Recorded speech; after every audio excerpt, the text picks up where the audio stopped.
Mais je veux juste dire qu'il y a d'autres dispositions qui sont extrêmement problématiques dans cette loi. Il y a notamment des dispositions pour remettre en cause l'indépendance de l'ANSES, l'agence sanitaire. Et il y a des dispositions pour faciliter l'installation des méga-bassines et des grandes structures de captation de l'eau plutôt que de favoriser d'autres alternatives. Il y a des dispositions pour faciliter l'élevage intensif, pour faciliter les méga-élevages.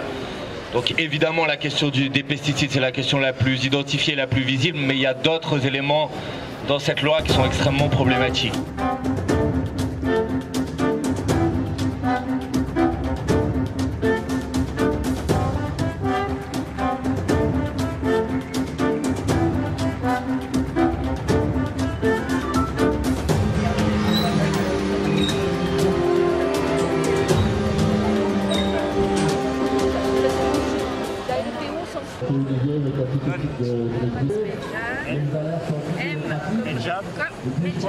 Un engagement depuis 40 ans, l'autre c'est manger.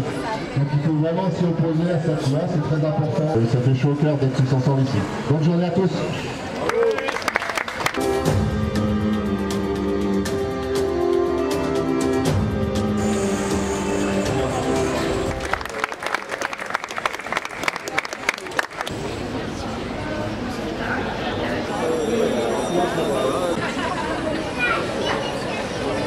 On se bat contre une loi, en fait l'idée c'est de se battre pour des gens quoi.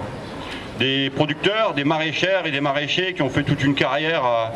Je suis déjà un vieux paysan, j'ai connu des traitements, alors pas dangereux du tout, on pouvait les faire en short. Bon, il y avait des tout petits pictogrammes dessus, insecticides, bon, neurotoxiques, bon, acaricides. On n'est pas des acariens, on ne va pas en crever quoi. Des fongicides, on n'est pas des champignons, on ne va pas en crever. Mais en fait, on est tout ça.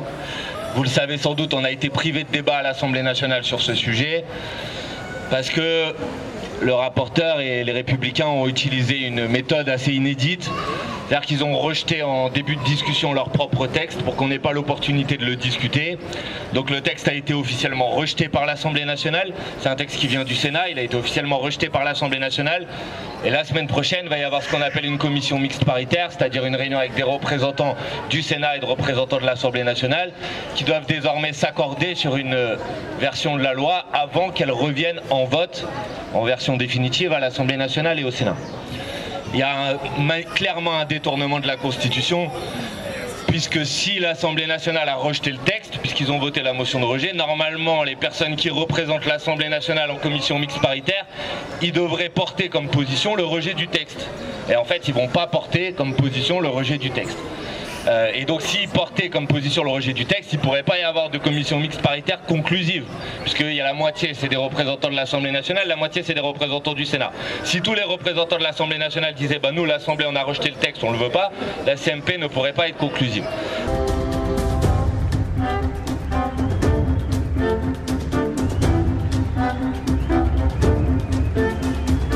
On ne le connaît pas, mais il y a le fonds d'indemnisation des victimes de pesticides qui est déclenché lorsque des malades agriculteurs, ça peut être nos salariés, pendant des années ont traité, parfois avec des imperméables, parfois t-shirts, parfois des combinaisons comme celle-là, parfois juste pour protéger des mouchoirs, ça je l'ai vu. Et au bout de quelques années, 15-20 ans, la retraite arrive et les lymphomes aussi. Les plus gros déclenchements de maladies sont des lymphomes de type non-hodgkinien, des lymphomes de type B, des leucémies reconnues en maladie professionnelle à chaque fois, des cancers de la prostate, des myélomes. Toutes ces maladies-là sont reconnues en maladie professionnelle, les cancers de la peau aussi.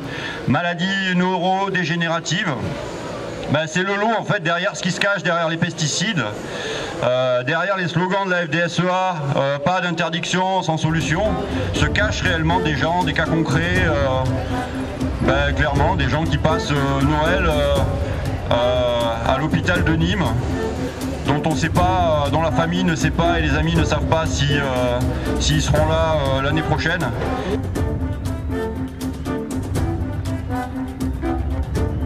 pouvoir écrire et envoyer un mail à vos députés. Le mail, il est déjà tout prêt. Il y a simplement qu'à le reproduire. Donc je vous engage. Moi, je l'ai fait hier, j'ai fait la semaine dernière, j'ai fait il y a 15 jours. J'ai dû envoyer quelque chose comme 150 mails aux députés. Au bout d'un moment, on vous raye, mais vous reprenez un autre mail et vous recréez une autre chose. C'est tout simple. Allez sur ces sites d'associations, écrivez à vos députés, allez à leur permanence. Il n'y a que comme ça, vous pourrez leur signifier, sachant que bientôt, ils vont avoir chaud aux fesses pour leur place au Parlement, parce que leur intérêt, c'est d'être réélus. Alors dites-leur bien que s'ils ne sont pas dans le sens qu'on aurait envie, eh ben, les citoyens vont peut-être à un moment donné leur dire allez vous faire foutre, voilà. Et soutenez effectivement, parce qu'il y a eu le Covid. Pendant le Covid, tout le monde a couru vers son petit paysan de quartier. Et puis le Covid est passé, tout le monde a pleuré après Macron. Macron qui est trop bon, non, Macron qui est trop con. Ce que je dis là n'engage que moi. Mais en même temps, tout le monde retourne dans les supermarchés. Alors continuez à privilégier sur tous les endroits, comme a dit notre ami autour de Marseille, il y a plein de petits paysans, il y a plein de petits agriculteurs, il y a plein de jeunes qui travaillent d'une manière saine et d'une manière normale sur la protection de l'environnement et sur ce qu'ils produisent. Donc se nourrir, c'est pas mourir. Donc se nourrir, c'est aussi aider eux à vivre. Sans aucune précaution, sans se dire que en dessous il y a une nappe phréatique, la nappe de l'Accro, qui alimente en eau potable 15 communes pour à peu près 250 000 habitants. La première salve de manifestation d'agriculteurs en 2024, le résultat de on va suspendre le plan éco-phyto. Concrètement, suspendre un plan éco-phyto, je me mets parfois à la place des techniciens de la Chambre d'agriculture qui se battent depuis 10 ans pour que des agriculteurs sauvent leur santé et soient fiers de leur travail. Concrètement, on leur dit en fait c'est de la merde.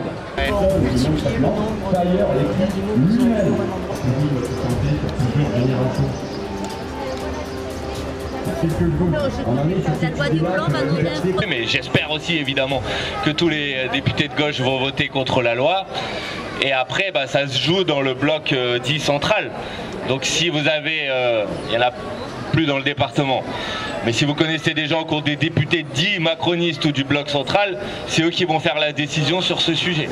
Et il peut y avoir une majorité de députés qui votent contre le texte. C'est pour ça que c'est important qu'il y ait cette mobilisation citoyenne. Il faut faire pression parce que même s'ils nous ont privés de débat, ils ne peuvent pas nous priver de vote.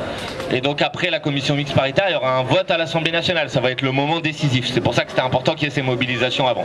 Voilà, je voulais juste vous donner ces éléments. Après, beaucoup de choses ont été dites et je les dirais moins bien que ce qu'elles ont été dites avant moi. Merci de votre mobilisation en tout cas, bon courage et vous pouvez compter sur nous pour faire le maximum pour essayer d'empêcher cette loi de passer.